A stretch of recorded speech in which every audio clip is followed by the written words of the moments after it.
Hey guys and girls, today you join me FoxGreen on another review video. Today we're looking at something that's quite unique, and that's Olight's brand new sight, which is a red dot sight made for the real steel world.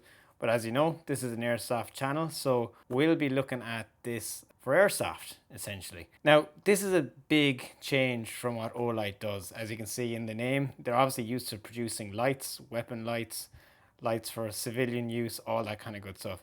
This is the first time they've delved into this market of real steel optics, or well, in this case, sights. And so it's a big jump for them in a different direction. So yeah, like I'm very interested to review this and see how it fares. Now today we're just doing an unboxing, a hands-on, a quick review, quick look at it. I will be fielding this in games, and I might revisit this to get a more in-depth review a few months down the line to see if this is actually any good, it holds its zero and all that kind of good stuff. So first of all, let's get into it. Comes in two different colors. The lens at the front here can either be green or red, and that means obviously the red dot can be a green dot in the green version or a red dot in the red version. I've got the green one for obvious reasons. So yeah, let's open this and show you. So you're probably looking at the box here and seeing something quite unique already, which makes this an industry first. So quite a brave move for Olight in that they have this magnetic, basically wireless charging cover that sits on top of the sight. So basically, as you can see here, opening it up, that's exactly what I can see. So first of all, I've got my lovely Olight in here. And looks quite good build quality. Really nice actually. Lots and lots of engraving. The usual up and down buttons. Your zeroing, so every click on this is meant to be one MOA. So you got your up and down and your right and left. And yeah, really big window. So this is 24 mil high and 21 mil wide, or 22 mil wide I should say.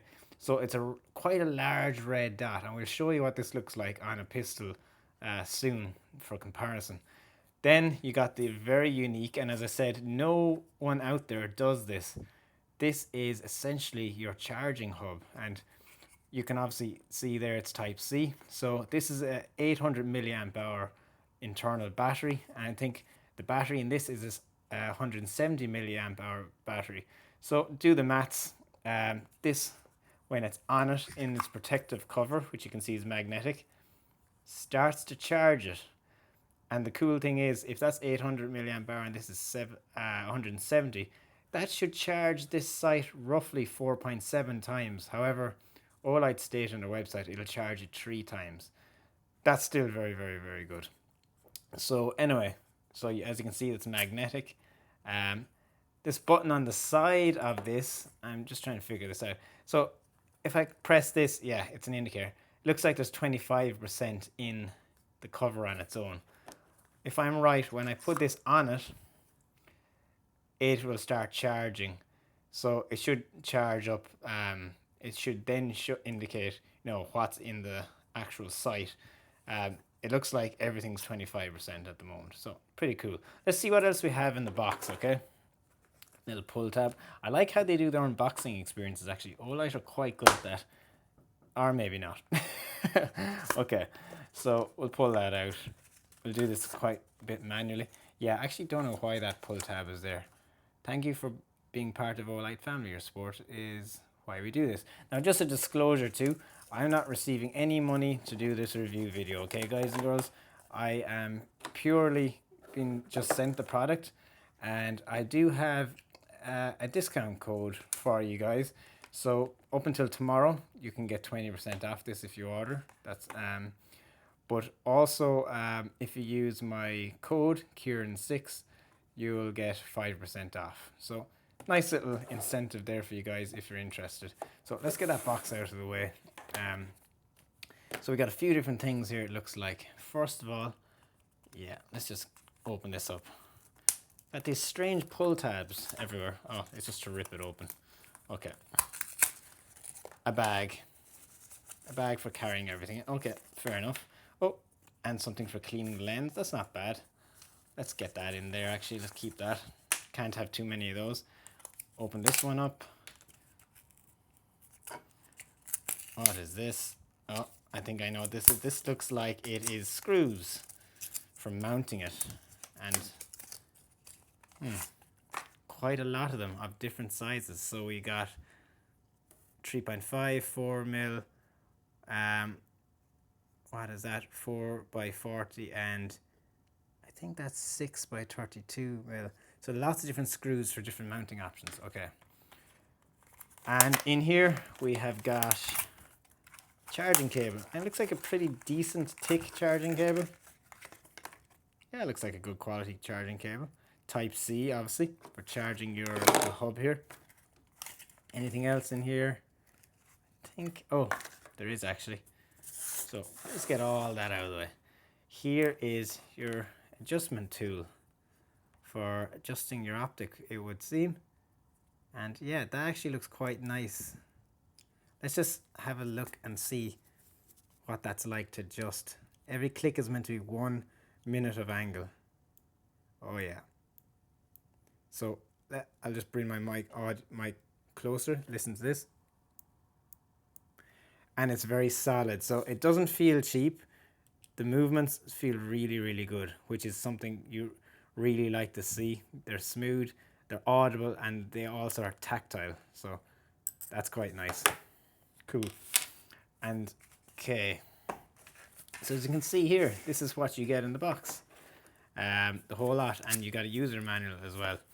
Now, just to note on this, obviously this is the contact section here that when it's in the charging case, you can see how that magnetizes in there.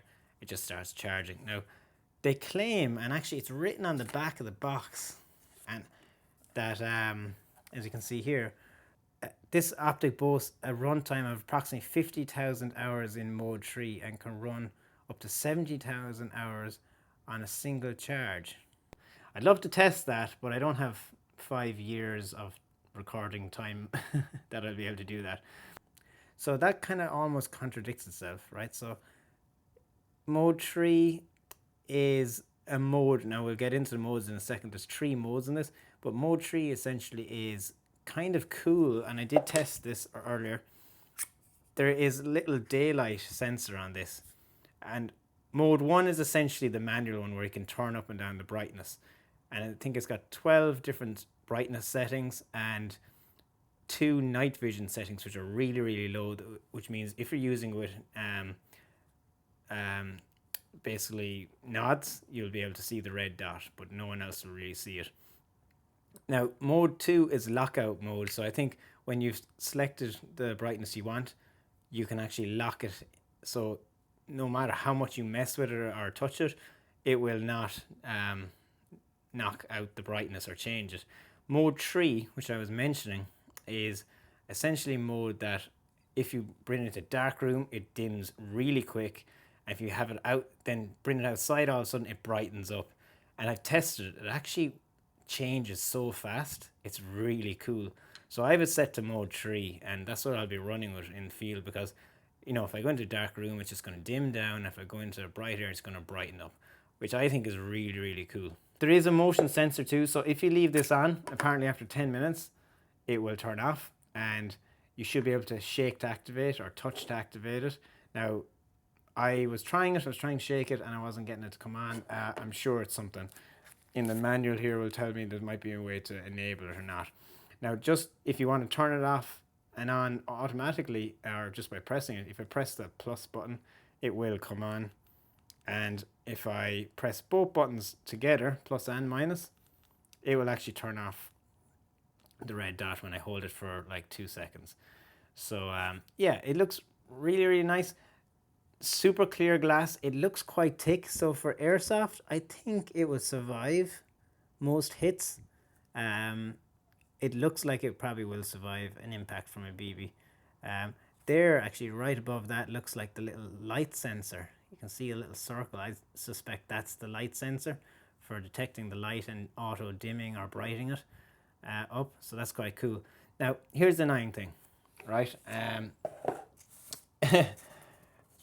I wanted to mount this to my gun, but I thought it would be compatible with it, but it's not. I have a typical RMR mount here, and I was thinking this was going to work out really well, but it doesn't because it's slightly out. Now I will get a plate that's compatible and I will be able to mount this, but I just need to find one. So it's not compatible with this RMR mount.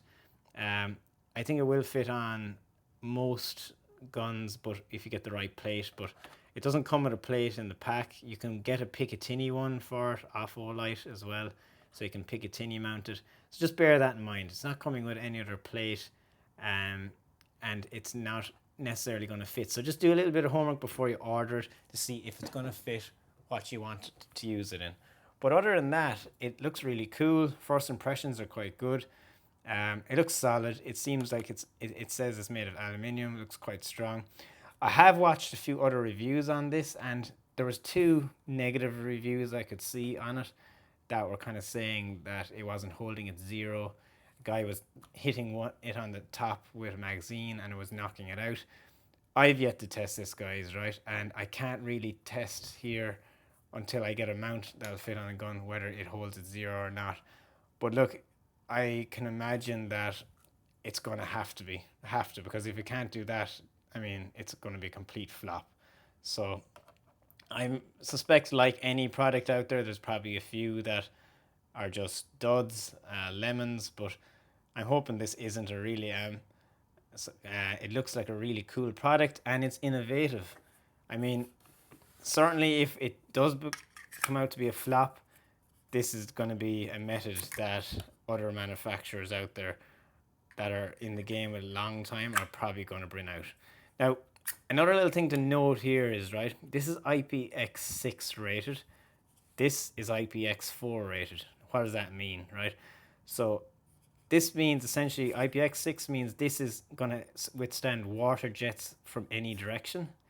So, you know, rain is not going to be an issue. IPX4 means it can withstand splashes from any direction. So if you have this on your gun, sitting on like this, in the rain, I think the whole setup should be fine. Then when you go to take this off and use it, this is definitely going to be fine in the rain, okay? It's not submergible proof. So water jets in any direction, IPX6 is not submergible. That's IPX9. So if you drop this into the water and it's in there for probably a minute or 2, you might not get it back, okay? I've seen guys actually on videos submerge it for like 5 minutes and it was a bit glitchy, but that's to be suspected. It's not rated for that. So bear that in mind, okay? It's going to be fine in rain, but anything submerging wise, I wouldn't go there personally, okay? As you can see, it's going to look quite nice. When I do get a plate, it's going to look very, very nice on this. It's quite a large window. Like, that's quite a large window for aiming. So it looks great. And I'll show you a clip through it, looking through it as well. The actual dot on it is very, very nice. Let me bring that a little bit closer and show you. So that dot is 1 MOA, or 1 minute of angle in size. So it's quite decent. And just to show you here that when I press and hold the plus button, that's how I change between the modes. So you'll see it that if I just get it lined up here. So when I press and hold it now, one blink means it's in manual mode. So I can now manually turn up and down the brightness. So that's it getting brighter. That's it getting lighter and lighter and lighter. So I'm going to turn it up again. And now if I press and hold, that's lockout mode, which means it's going to lock that brightness in. But if I press and hold the plus button again, the 3 blinks mean it's now in the auto adjusting mode. So see how that dimness went down? So, you know, technically it should auto adjust as needed, which is kind of cool. So obviously in this situation, there you go, that's proof of it there. So I'm covering the sensor on the front and it's dimming down because it's mimicking it being in a dark condition. Lift my finger off the sensor and it brightens up. So you can see the auto dimming mode works. Finger off, finger on, dims. So I'm mimicking it being in a dark room there. Now it being in a bright room. So I think that little sensor in front is super cool. That's a really nice, innovative thing. So, guys, really, if this thing holds its 0 in the field, paired with this and paired with that brightness mode, the shake to turn on, and all those features, I think this is going to be a really cool product. But as I said, there is 1 or 2 negative reviews out there, but the majority of them are fine. The majority are quite good. This is Olight's first time in this type of industry, so it's a big move, big change for them. But you know what? We'll see how it works out. We're going to revisit this one. So, as always, guys and girls, thanks for watching this unboxing. Please leave your comments below in the videos. Tell me what you think of it. Is this something you're interested in? Is this something you think will be good for airsoft, real steel, whatever? I'm interested to hear your feedback. And as I said, guys, you got 24 hours and you can get 20% off. And if you use code Kieran6, you'll get 5% off outside of that actual sale. Thanks for watching. I'll see you soon.